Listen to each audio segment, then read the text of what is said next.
د پښتون ون ټلویزیون ټولو قدرمنو لیدونکو السلام علیکم، وخت مو بخیر. د اصغر خراب توپوهنه افغانستان بیا ناکام کړ.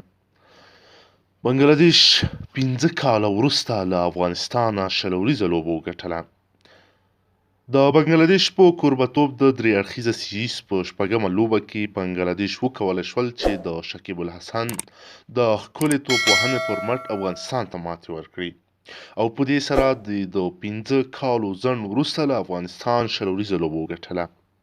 د دې سیالۍ پچه د بنګلادیشي لوبډل مشر شکیب الحسن وګټله او لومړی افغانستان ته د توپوهنې بلنه ورکړه.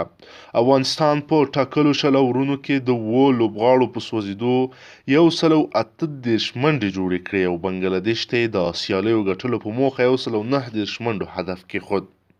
د افغانستان لپاره دواړو پیلیزو لوبغاړو رحمان الله ګوربز او حضرت الله زازي ښه پیل ورکړ او دواړو لوبغاړو ترمنځ په لومړي وکټ د 15 منډو ملګرتیا وشوه، خو وروسته افغانستان منځنیو لوبغاړو ښه لوبه ونه شوه کولی او په وار یې خپلې وکټې له لاسه ورکړې.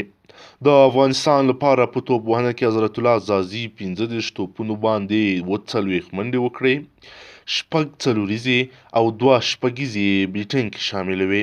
دغه شان رحمان الله ګوربز په 29 توپونو 29، شفاق په 23 ناسوځېدلو، راشد خان 11 ناسوځېدلې او نجیب الله زدران 14 زیاتې منډې وکړې. د بنګلادیش لخوا توپ اچونه کې عافف حسین 2، شکیب، مستفز، شفیع الاسلام او سیف الدین یو وکټ ترلاسه کړه. بنګلادیشي لوبډلې د یاد هدف په تعقیب کې پیل ښه نه و او په 12 منډو کې خپل دواړه اوپنران له لاسه ورکړل، خو وروسته د لوبډلې مشر شکیب الحسن د لوبې مسؤلیت په غاړه واخیست او په 45 توپونو یې 70 ناسوځېدلې منډې وکړې او خپلې لوبډلې ته د 4 وکټو بریا خپله کړه. د نوموړي په توپوهنه کې 8 څلوریزې او 1 شپږیزه شامله وه. د بنګلادیش لپاره په توپوهنه کې مشفق الرحیم 26 او مصدق حسین 19 ناسوځېدلې منډې وکړې. د افغانستان لپاره په توپ اچونه کې نوین الحق او راشد خان 2 وکټې ترلاسه کړې.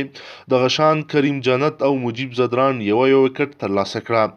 یاد دې وي چې د سیالۍ غوره لوبغاړی شکیب الحسن ونومول شو. شکیب الحسن په خپلو خبرو کې وویل چې د تیرو څو میاشتو راهیسې په 20 ورځو سیالیو کې نه و ځلیدلی او زموږ هڅه همدا ده چې په دې کې ښه کار وکړو. نوموړي وویل دا احساس نه کوي چې آوټ فارم شوی دی، بلکې نن سیالۍ کې د ده ورځ وه او ښه لوبه یې وکړه. نوموړي دا هم وویل چې په دې سیالۍ ګټلو سره یې د راتلونکو پایلوبې لپاره چې د سې شنبې په ورځ ډاکې ښار کې ترسره کیږي مورال لوړ شوی دی. د افغانستان خلاف د 4 پرله پسې ماتو وروسته دا د بنګلادیش لومړۍ بریا وه. راشد خان بیا په خپلو خبرو کې وویل چې د منځنیو لوبغاړو ښه لوبه ونه شوه کولی او موږ مقابلې لوبډلې ته ښه هدف ورنشو کړلی، همدا علت و چې موږ سیالي بایلودله. نوموړي د خپلې روغتیا په اړه هیله وښوده او وویل چې 80-80% روغ رمټ دی او د فاینل لوبې لپاره څو ورځې وقفه ده او تر هغې شاید روغ رمټ شي او کومه ستونزه به احساس نه کړي. یاد دې وي چې د لوبې پر مهال د راشد خان په پښه کې درد شو او تر څو مودې له لوبې بهر شو، خو وروسته لوبې ته راښکته شو او په ټپي حالت کې بالنګ ترسره کړ.